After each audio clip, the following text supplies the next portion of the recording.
నమస్తే అండి. నా పేరు doctor Bhavya Vayana, consultant surgical oncologist, Shri Pooja multi speciality hospital, Habsiguda. So cancer అన్న వెంటనే అదొక హెల్త్ ప్రాబ్లం కాదు.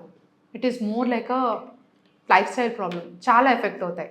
మీకు క్యాన్సర్ పేషెంట్స్ ఎంత సఫర్ అవుతారో వాళ్ళ ఫ్యామిలీ అంత సఫర్ అవుతుంది. సోషల్గా చాలా డిఫరెన్సెస్ వస్తాయి, లైఫ్ స్టైల్ చేంజెస్ ఉంటాయి, జాబ్ పరంగా డిస్టర్బెన్సెస్ ఉంటాయి. ఇవన్నీ కాకుండా ఎమోషనల్ టర్మాయిల్, అవి కాకుండా చాలా మెయిన్ ఎఫెక్ట్ దేనిపైన పడుతుందంటే ఫైనాన్సెస్ పైన. మీరు అబ్జర్వ్ చేసినట్లయితే చాలా మందికి క్యాన్సర్ వచ్చిన తర్వాత literally they go in to bankruptcy. అంటే వాళ్ళ ఆస్తులు అమ్మేసుకోవడం కానీ, లైఫ్ సేవింగ్స్ మొత్తం పోవడం కానీ, ఇలాంటివి చాలా ఫేస్ అవుతున్నాయి. So today we're going to discuss about financial toxicity or cancer economics. ఏమవుతుంది ఇది. సో మీకు క్యాన్సర్కి ట్రీట్మెంట్ పరంగా చూసారంటే, ఒక క్యాన్సర్ వచ్చిన పేషెంట్ని చూసామంటే వాట్ ఆర్ ద కాస్ట్, వాళ్ళు ఏమేమి కాస్ట్ ఎఫర్ట్ అవుతారు. సో మీరు కాస్ట్ చూసుకున్నారంటే, ఒకటి ట్రీట్మెంట్ పరమైన కాస్ట్. ట్రీట్మెంట్ పరంగా ఏమేమి ఉంటాయి? In patient cost, out patient cost. జనరల్గా most of the insurances in patient cost cover చేస్తాయి. మీరు అడ్మిట్ అయిన తర్వాత ఏమేమి ఉంటాయి అన్నీ కవర్ అవుతాయి.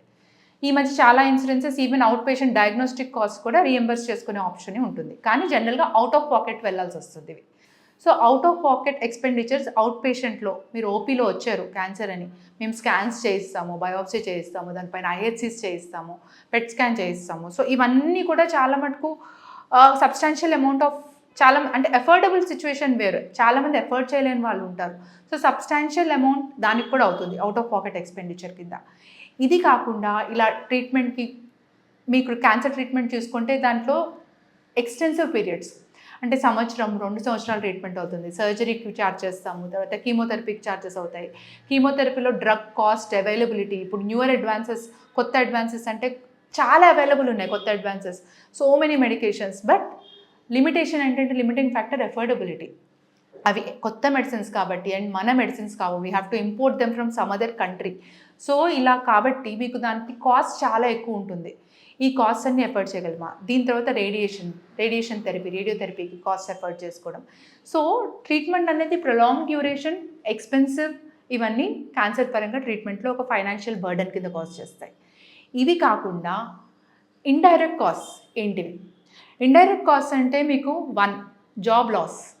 మీరు క్యాన్సర్తో ఎఫెక్ట్ అయ్యారు, when you are not in a physical position, maybe fit లేకపోయి ఉండొచ్చు జాబ్ చేయడానికి. సో మీ ఎర్నింగ్ ఇన్కమ్ అనేది తగ్గచ్చు. అండ్ మీతో పాటు ఒక అటెండర్ వస్తారు. Cancer is a prolong treatment. ప్రతిసారి ఓపీకి మీతో పాటు ఒకరు రావాలి, ట్రీట్మెంట్ జరుగుతున్నప్పుడు మీతో పాటు ఒకరు ఉండాలి. అదంతా, ఆ పీరియడ్ అంతా ఇలా లాంగ్ టైం. సో మీతో పాటు ఆ అటెండర్ ఎవరు వస్తున్నారో వాళ్ళకు కూడా లాస్ ఆఫ్ పే, ఫైనాన్షియల్గా ఇబ్బంది పడాల్సి వస్తుంది. ఇది కాకుండా ఎక్కడి నుంచి, ఇప్పుడు క్యాన్సర్ అంటే వెంటనే హైదరాబాద్లో ఓకే, బట్ చాలామంది మనం ఇప్పటికీ చూస్తాము డిస్ట్రిక్ట్స్ నుంచి, అక్కడ కొత్త సెటప్స్ వచ్చినాయి, చాలా హాస్పిటల్స్ వచ్చినాయి, యాడిక్వేట్గా ట్రీట్మెంట్ చేసే డాక్టర్స్ ఉన్నారు. స్టిల్ నమ్మకం అనేది ఇంకా లేదు. Lot of people come to cities or ఇంకెక్కడికైనా వెళ్ళాలి. హైదరాబాద్ వాళ్ళు ముంబై వెళ్ళాలని ట్రై చేస్తారు, ఇండియాలో కాదు అబ్రాడ్ వెళ్ళాలని ట్రై చేస్తారు. సో ఇవన్నీ కూడా అకామిడేషన్, ఇలా వేరే చోటుకి వెళ్ళి ట్రీట్మెంట్ తీసుకుంటున్నప్పుడు మీకు చాలా రోజులు ఉండాల్సి వస్తుంది. కొన్నిసార్లు మనకు రేడియోథెరపీ 30 days ఉంటుంది. ఆ 30 days అక్కడ ఉండి అవుట్ ఆఫ్ పాకెట్ అకామిడేషన్, మీకు దాని దగ్గర ఉండడానికి ఖర్చు, బయట ఉండడానికి ఖర్చు, మీతో పాటు లివింగ్ ఎక్స్పెండిచర్స్ ఉంటాయి, ట్రాన్స్పోర్టేషన్, హాస్పిటల్కి వెళ్ళి రావడం, దగ్గర అయితే వేరు, ముంబై వెళ్ళి ట్రీట్మెంట్ తీసుకుంటారు కొంతమంది, అంటే రైల్వే ట్రాన్స్పోర్టేషన్, ఫ్లైట్ ఛార్జెస్, ఇవన్నీ out of pocket expenditure. And care givers. So రొటీన్గా మీ ఇంట్లో పని మీరు చేసుకుంటూ ఉండేవాళ్ళేమో, మీకు ఒక కుక్ అవసరం లేదేమో, హౌస్ మేడ్ అవసరం లేదేమో, లైఫ్ మేనేజ్ చేయడానికి వేరే సపోర్ట్స్ అవసరం పడకపోవచ్చు. వన్స్ మీరు క్యాన్సర్తో ఎఫెక్ట్ అయిన తర్వాత కేర్ గివర్స్కి కూడా స్పెండ్ చేయాల్సి వస్తుంది. సో అదొక బర్డెన్ అవుతుంది మీ పైన. ఇవన్నీ కాకుండా ఫుడ్ పైన, దీనిపైన, these are all indirect expenses. మీకు ఇవన్నీ ఇన్సూరెన్స్లో కవర్ అవ్వవు. సో ఒక్కసారి మీకు క్యాన్సర్ వచ్చిన తర్వాత అవుట్ ఆఫ్ పాకెట్ ఎక్స్పెండిచర్స్ కూడా చాలా ఎక్కువ అవుతుంటాయి. ఇవన్నీ ఇప్పుడు క్యాన్సర్ ఫైనాన్షియల్ టాక్సిసిటీ కాజ్ చేయడానికి ఇవన్నీ as of now present problems. ఈ ప్రాబ్లమ్స్కి సొల్యూషన్స్ ఆల్రెడీ ఉన్నాయా అంటే దర్ ఇస్ నో, లైక్ ఇలా హార్డ్ కోర్గా సింగిల్ ఆన్సర్ సొల్యూషన్ అయితే ఏం లేదు. బట్ క్యాన్సర్ టాక్సిసిటీని తగ్గించడానికి మనకి ఏం ఫెసిలిటీస్ ఉన్నాయనే చిన్న ఏమేమి ఫెసిలిటీస్ ఉన్నాయనేది నేను ఇప్పుడు డిస్కస్ చేస్తాను. సో నేను ఇందాక ట్రాన్స్పోర్ట్ అన్నాను. ఈ ట్రాన్స్పోర్ట్ పరంగా క్యాన్సర్ పేషెంట్స్కి కొన్ని ఎగ్జంప్షన్స్ ఉన్నాయి. లైక్ ఇప్పుడు రైల్వే చాలా మటుకు క్యాన్సర్ పేషెంట్కి, రైల్వే స్టేషన్స్లో క్యాన్సర్ పేషెంట్కి ఎగ్జంప్షన్ ఉంటుంది ట్రావెల్. అంటే if you're going to only cancer treatment centre, నేను ఇప్పుడు వరంగల్లో ఉన్నాను, హైదరాబాద్ వద్దాం అనుకుంటున్నాను ట్రైన్లో క్యాన్సర్ పరంగా ట్రీట్మెంట్ తీసుకోవడానికి. సో ఒక డాక్టర్ దగ్గర నుంచి ఒక వ్యాలిడ్ సర్టిఫికేట్, ఇలా నేను క్యాన్సర్ పరంగా ట్రీట్మెంట్ తీసుకోవడానికి వెళ్తున్నాను అన్నారనుకోండి, మీకు బేసిక్ ఎకనామిక్ క్లాస్ పైన 100% క్యాన్సర్ పేషెంట్కి కన్సెషన్ వస్తుంది సర్టిఫికేట్ అప్లై చేసుకుంటే. ఆర్ 50% to 75% వీళ్ళకి ఏది థర్డ్ ఏసీ కానీ, ఎక్స్ట్రా సెకండ్ ఏసీ కానీ, ఫస్ట్ ఏసీ కానీ ట్రావెల్ చేస్తున్నారంటే దానిపైన కూడా 50% దాకా కన్సెషన్ ఉంటుంది. మీతో పాటు ఒక కో ప్యాసింజర్ ఉన్నారు, వాళ్ళు కూడా ట్రావెల్ చేస్తున్నారు, సో వాళ్ళకి ఒక 25% దాకా రిడక్షన్ ఉంటుంది. ఇవన్నీ మీరు ముందే అప్లై చేసుకోవాలి, ట్రీటింగ్ డాక్టర్ దగ్గర నుంచి సర్టిఫికేట్ తీసుకోవాలి, మీకు క్యాన్సర్ అని ఎస్టాబ్లిష్ అయ్యి సర్టిఫికేట్స్ ఉండాలి. ఇది రైల్వే పరంగా మీకున్న option. Next air travel. So air travel వేరే స్టేట్కి వెళ్తున్నారు, ఫ్లైట్లో వెళ్ళాల్సి వస్తుంది, అలాంటి వాళ్ళకి క్యాన్సర్ పేషెంట్స్కి ఆల్మోస్ట్ 50% కన్సెషన్ వచ్చే ఛాన్స్ ఉంది. అది only if you're going to a treatment centre. So certificates అవన్నీ యాజ్ ఇస్ రిక్వైర్డ్ ప్రూఫ్స్ అన్నీ ఉండాలి. ఈ ఫెసిలిటీ కూడా ఓన్లీ ఎయిర్ ఇండియాలో మాత్రమే ఉంది, అండ్ మీరు అది ముందే అప్లై చేసుకోవాలి. ఈ కన్సెషన్ ఆప్షన్ ఉంది అంటే ముందే అప్లై చేసుకోవాలి. ఇవి కాకుండా డిసెబిలిటీ అలవెన్స్ వస్తుందా? డిసెబిలిటీ అంటే క్యాన్సర్ అనేది మిమ్మల్ని చాలా విధంగా బాధపడుతుంది. సో దానికి ఇప్పుడు మీకు దానివల్ల రిజర్వేషన్స్ కానీ, ఫైనాన్షియల్ రీఎంబర్స్మెంట్స్ కానీ, ఈ డిసెబిలిటీ ఏమన్నా కోటా వస్తుందా అంటే యాజ్ సచ్ మీకు క్యాన్సర్ ఉన్న వెంటనే ఒక కోటా అనేది రాదు. కానీ కొంతమంది క్యాన్సర్ వల్ల ట్రీట్మెంట్ వల్ల బాగా ఎఫెక్ట్ అయ్యి దానివల్ల లైఫ్ స్టైల్లో చాలా చేంజెస్ వచ్చాయి, అంటే మొబిలిటీ తగ్గిపోయింది, కాలు తీయడం, అవన్నీ ఎలాగో డిసెబిలిటీ కింద వస్తాయి. అలా కాకుండా మీకు వేరే సైడ్ ఎఫెక్ట్స్ వల్ల మీ డే టు డే పని చేసుకోలేకపోతున్నారు, ఫిజికల్గా ఫిట్టే ఉన్నారు కానీ చాలా ఎఫెక్ట్స్ పడ్డాయి అంటే దానికి కూడా మీరు స్పెషల్గా రిక్వెస్ట్ పెట్టుకోవచ్చు డిసెబిలిటీ అలవెన్స్ ప్రొవైడ్ చేయమని చెప్పి. అలా కాకుండా క్యాన్సర్ పేషెంట్స్కి ఇంకా ఏం ఫెసిలిటీస్ ఉన్నాయి? క్రెడిట్ కార్డ్స్ ఉన్నాయి. మీకు క్రెడిట్ కార్డు ఉండడం అనేది డబుల్ ఎడ్జ్ స్వార్డ్. ట్రీట్మెంట్కి అవైలబుల్ ఉంది కదా అని చెప్పి ఖర్చు పెట్టేస్తూ ఉంటారు, క్రెడిట్ కార్డ్ వల్ల లేట్ పేమెంట్ ఫీ పడిపోతుంది, దానిపైన యూ హ్యావ్ యాడెడ్ ఇంట్రెస్ట్ పడుతూ ఉంటాయి, ఒక లిమిట్ అనేది ఉండదు. సో ఇలా క్రెడిట్ కార్డ్ డెత్లోకి వెళ్ళారు, క్యాన్సర్ పేషెంట్స్కి ఏమన్నా బెనిఫిట్ ఏమన్నా యూజ్ ఉందా, ఏమన్నా లీనియన్స్ ఉందా? So as such government rules తీసుకున్నాము, మీకు క్యాన్సర్ వచ్చింది, మీ డెప్ట్ ఉంది, ఆల్రెడీ మీకు చాలా అప్పు ఉంది క్రెడిట్ కార్డ్ పైన, దాన్ని అంతా పోగొట్టేసి అంటే దాన్ని నెగ్లిజిబుల్ చేసేయచ్చు అనేదంటే లేదు, అలాంటి పర్టికులర్ రూల్ అయితే ఏం లేదు. But lot of companies consider request. So మీకు ఇలా ఉంది, మీకు క్యాన్సర్తో సఫర్ అవుతున్నారు, మీరు అప్రోచ్ అవ్వచ్చు ఆ కంపెనీని. సో ఇలా నేను క్యాన్సర్తో సఫర్ అవుతున్నాను, ఇంత డెట్ ఉంది నాకు, దీంట్లోంచి ఏమంటే కొంచెం లీనియన్స్ ప్రొవైడ్ చేయగలరా? సో మేబీ వాళ్ళకి మీకు కొంచెం కన్సెషన్ ఇవ్వచ్చు, ప్రిన్సిపల్ అమౌంట్ మీద తగ్గించవచ్చు. So these are all options, explore చేసుకొని ట్రై చేయడానికి ఇలాంటి ఆప్షన్స్ అయితే ఉన్నాయి. ఇంకా క్యాన్సర్ పేషెంట్స్కి ఆర్ క్యాన్సర్ పేషెంట్ తాలూకు వాళ్ళు, అంటే ఇప్పుడు మీ మదర్ కానీ, ఫాదర్ కానీ, వైఫ్ కానీ, పిల్లలు కానీ, ఆర్ సిబ్లింగ్స్, ఎనీ డిపెండెంట్స్ మీ పైన ఉన్నారు, అలాంటప్పుడు మీకు అడిషనల్గా ఇన్కమ్ ట్యాక్స్లో ఏమన్నా ఫెసిలిటీ ఉందా అంటే స్పెసిఫిక్గా ఈ క్రానిక్ ఎలిమెంట్స్ మీకు ఆల్రెడీ 80D సెక్షన్ కింద హెల్త్ పరంగా రియంబర్స్మెంట్స్ చేసుకోవచ్చు.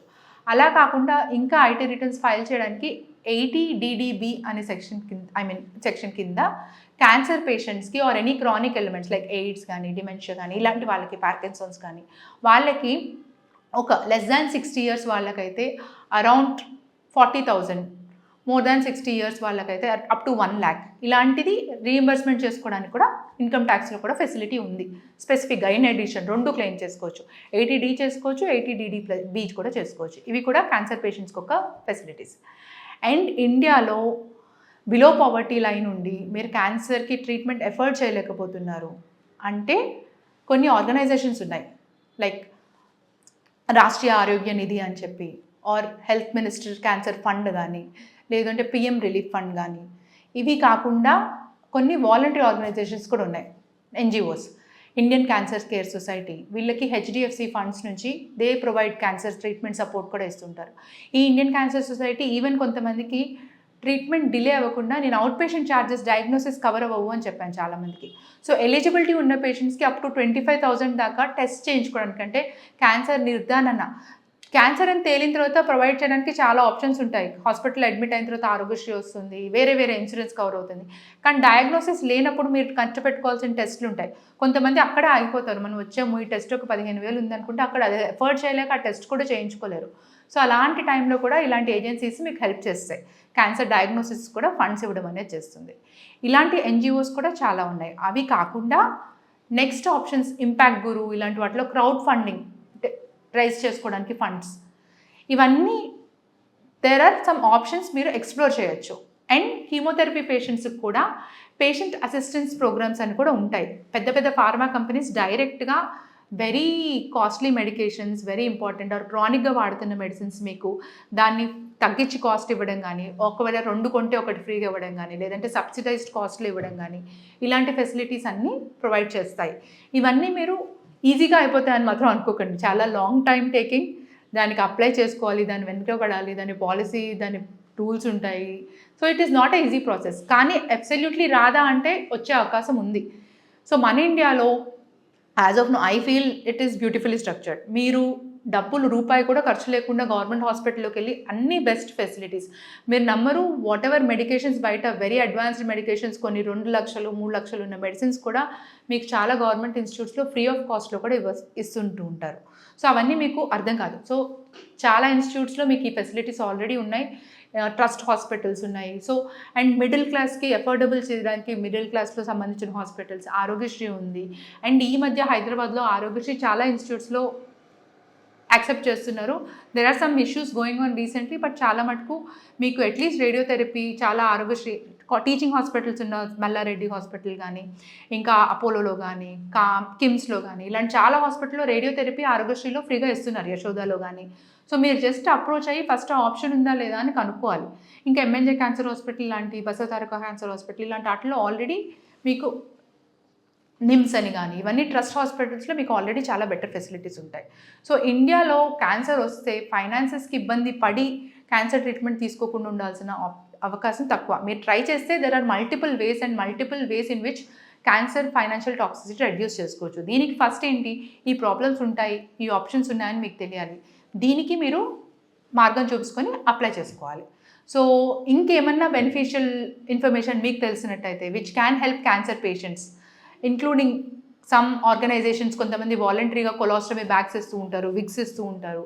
బ్రెస్ట్ క్యాన్సర్ పేషెంట్స్కి ఈ వేటినంటారు ఇంప్లాంట్స్ ఇస్తారు, ఆర్టిఫిషియల్ ప్రాసెసెస్ ఇస్తూ ఉంటారు. ఇవన్నీ ఫ్రీగా ప్రొవైడ్ చేసే ఆర్గనైజేషన్స్ చాలా ఉన్నాయి.